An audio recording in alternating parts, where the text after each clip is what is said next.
Magdala kayo ng ano, herbal at saka butangan nyo ng gas. Ay, pagdating mo dito, kakaiba.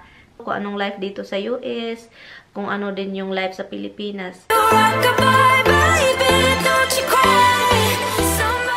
Hi guys! Ang pagbabalik ni Inday, Mirian at saka magtagalog na tayo. Kasi maraming hindi nakaintindi sa mga pinagsasabi ko. Anyway guys, so, andito na tayo. Okay, so magkukulot ako ng buhok guys. And then, ininit ko siya. Hindi naman siya ininit. Electric talaga ito guys. Diba sa atin guys? Naalala nyo pa ba yung buhay natin sa probinsya? Alam nyo ba, yung pangkulot natin ng buhok guys, sino nakaalala at sino bang naka-experience taas?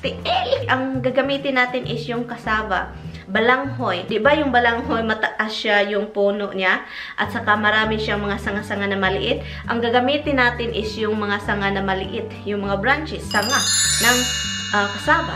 Naalala niyo pa ba yun? Ginagamit ko yan noon, pangkulot ng buhok. So, ang gagawin ko is, hatiin ko yung buhok. Hindi ako perfectong maggawa ng mga ganito, pero, binili ko ito, matagal na. So, at saka may kasama siyang mga clip. Ito, mga clip kasama, para pang hold sa kung ano man yung gagawin mo sa buhay mo. Anyway, sa mga baguhan dyan, hi mga Inday, si Mirian po ito pala. So, ganito yung gagawin ko guys. I'm going to do half over right here sa side na ito. At saka, ikiklip ko ito siya. Sino din ang nakapag-try na guys ng magkulot ng buhok na yung tukog silhig broom? Brum brum brum brum brum. dalawang tukog. Anong sa English yung tukog? Yung coconut palm tree. Di ba yung palm tree may mga sanga-sanga, yung mga branches niya na mataas. Ihigot-higot mo lang mo dyan, higot-higot. At saka yun na ang gagamitin mong sa buhok mo. Sus guys, and then, kung gusto mong kumulot pa ng grabe at saka parang magpagka-shiny, may pagka-shiny yung resulta, kukunin mo na yung tukog sa buhok mo. Alam niyo ba kung anong ginagawa namin noon? Yung gas, guys. Nilagyan namin ng maliit na gas. Loko-loko talaga guys, gas. Delikado, huwag niyong gawin. Fast forward tayo.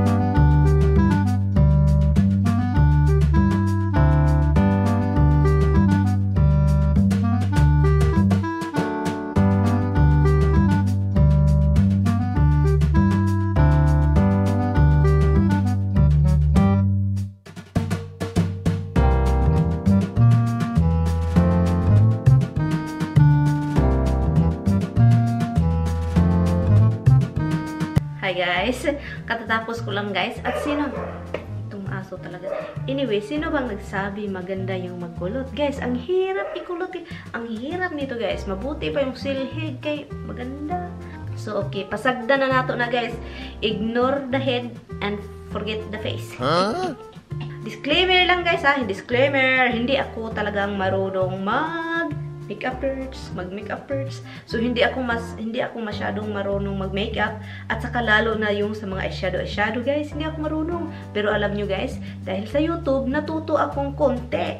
At saka ang sabi pa nila blend.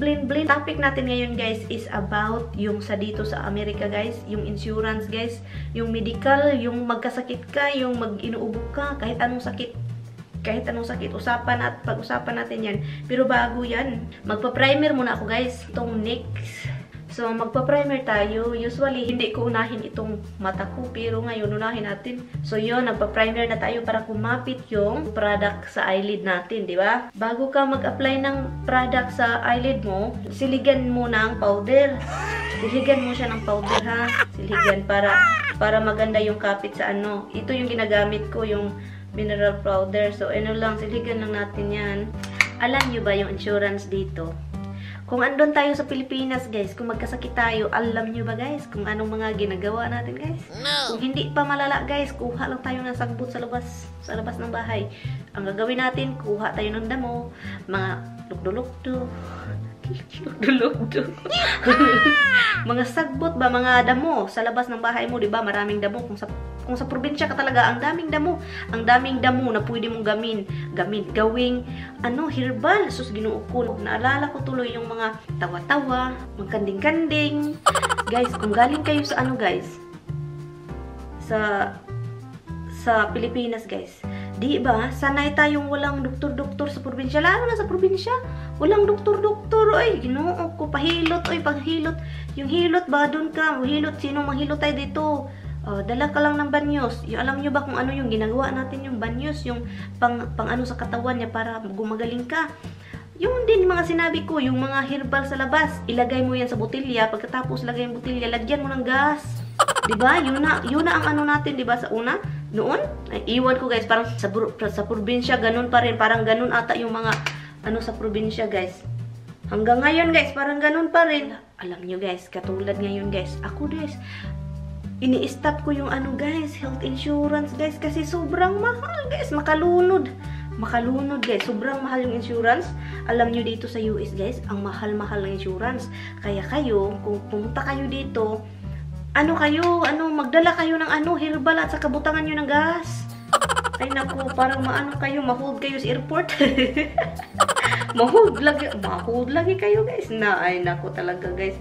So pero yun guys, yun ang guys, advantage sa Pilipinas guys, kasi kahit wala tayong insurance, marunong tayo ba maghanap ng mga panggamot sa katawan natin, at saka kapag himatyon ka na, doon ka na magpa-hospital, at saka yung mahal naman ang bayad, no, mahal ang bayad sa sa Pilipinas kapag magpa-hospital ka.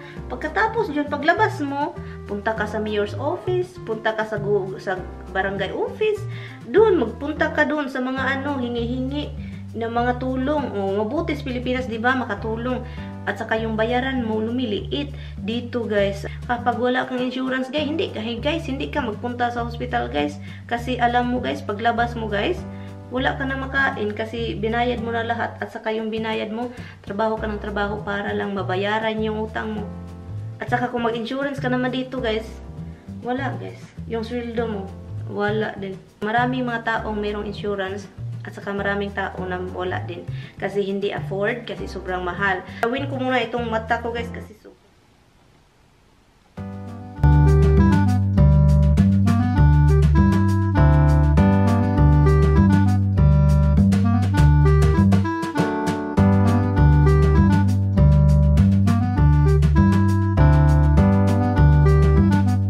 alam nyo guys, dito sa Amerika guys, marami din yung mga, alam nyo, yung mga puti dito guys, yung mga Amerikano, mga American ba?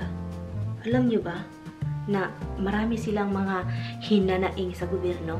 Alam nyo ba yon? Marami silang hinanaing sa gobyerno. Kasi sa totoo guys, daming mga taong illegal dito guys. Dami guys, sobra guys, as in. Alam nyo guys, yung mga illegal dito guys, di ba yung mga Amerikano, nagtatrabaho sila, nagbabayad sila ng tax, nagbabayad dito, pabayad din, dun. So yung kita nila, yung mga American, or kanang mga yung, hindi lang mga American guys, yung mga legal na mga tao dito, yung talagang legal sila dito. At saka meron silang mga karapatan. Alam nyo, nagbabayad sila ng tax, yung salary nila, yung monthly salary nila, kinukunan pa yan. And ang nangyari guys, yung mga illegal na tao, yun pa ang nakapag kumukuha ng mga sa gobyerno. May mga free ganun, may mga food stamp. Hindi naman ako ng yung mga taong illegal ha, pero lang para sa akin, sa mga naririnig ko, siya unfair sa mga taga dito talaga, yung mga legal, mga American citizen. Unfair siya guys sa iba, kasi yung iba nagtatrabaho ng sobra, walang natitira sa kanila. Hindi namin alam guys kung bakit nakakuha ng mga tao ng mga illegal. Kuha sila ng mga food stamps, mga government yung mga binaya sa hospital, may mga free or maliit yung bayaran. Bakit ako? Wala akong insurance. Hindi nga ako makapunta ng mga hospital kasi ang diretso, ang bayad guys, ang laki. Libo-libo, si Timil yung bayad guys kapag pumunta ka ng hospital wala insurance. Ay nako, kasi hindi man ako nagrereklamo, naririnig ko ito guys sa mga taga dito guys, naririnig ko sila palagi guys, kasi kapag pumunta ka sa grocery dito guys, madami yung mga tao guys, meron kang nakikitang dalawang cart, yung cart nila naglagyan ng pagkain guys, daming sulod, dami ba, nagapundok ng mga pagkain doon, ang daming pagkain. Ang resulta, kasi nagsusunod ka sa cashier, ang resulta, may binigay lang silang card, Pero ang nababayaran nila guys, alam nyo, ang daming binili, pero ang nababayaran nila, mga $20, $20, $30. Bakit ganon? At saka yung asawa ko guys, magyaw-yaw guys. Magyaw-yaw yung asawa ko dahil unfair daw talaga. Uy, hindi ko talaga guys. Hold on guys.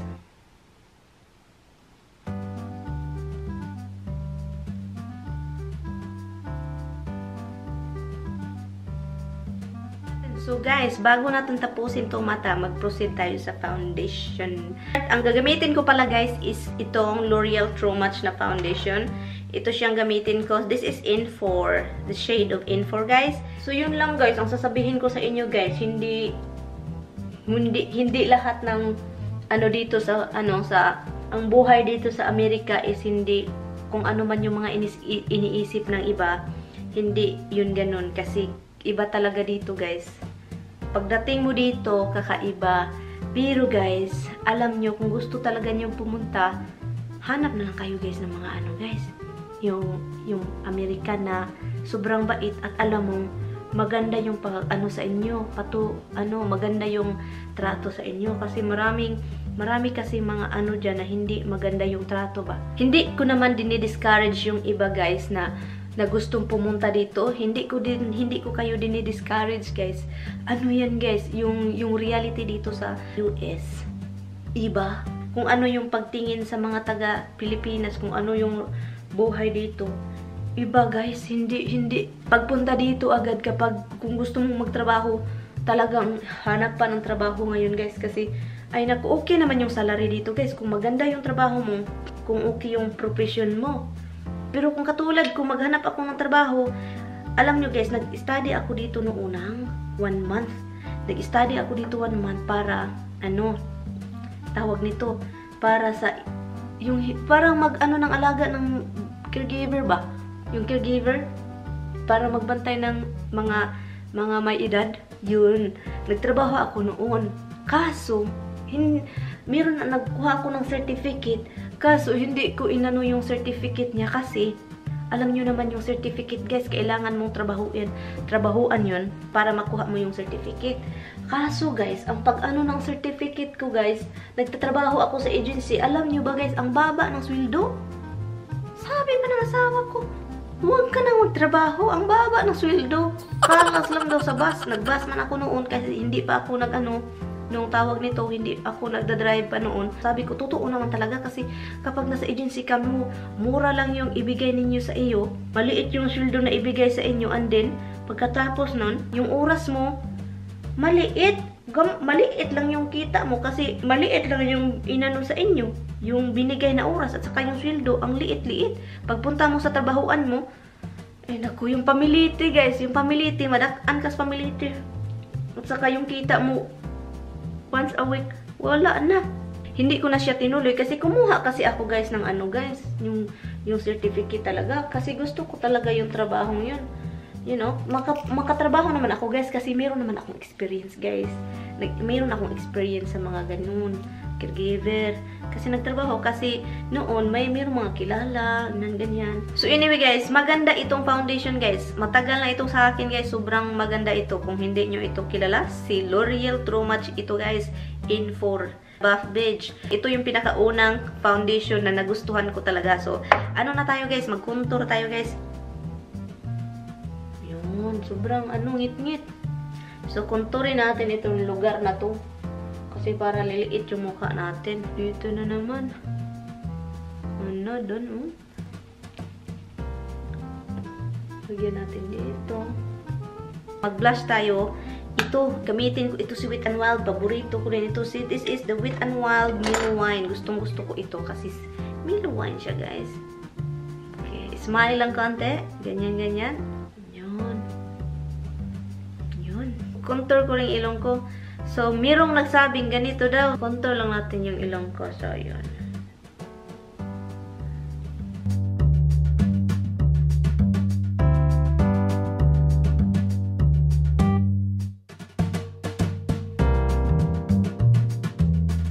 Mag-ano tayo ng lipstick, guys. Ang gagawin natin.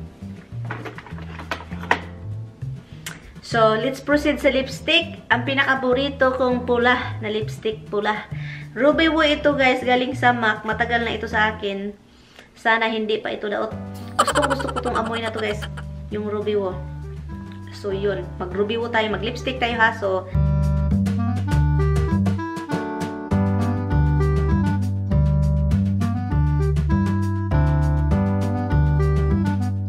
I like the look, guys. Kahit ganito na.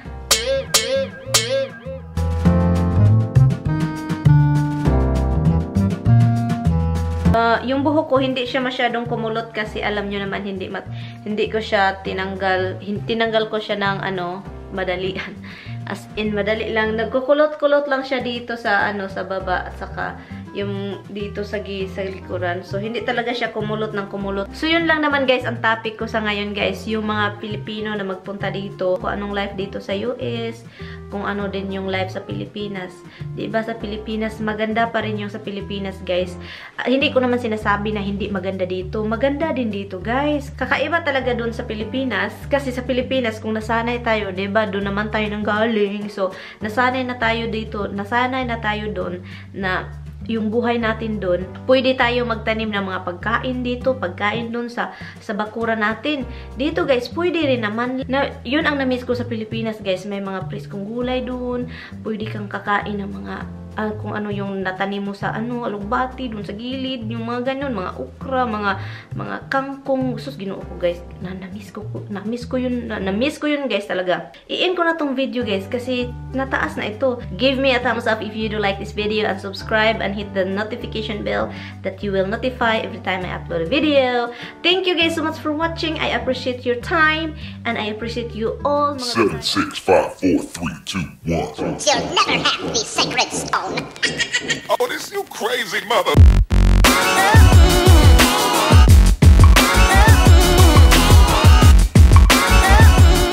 Anyway guys, bye. Thank you guys so much for watching. I appreciate your time.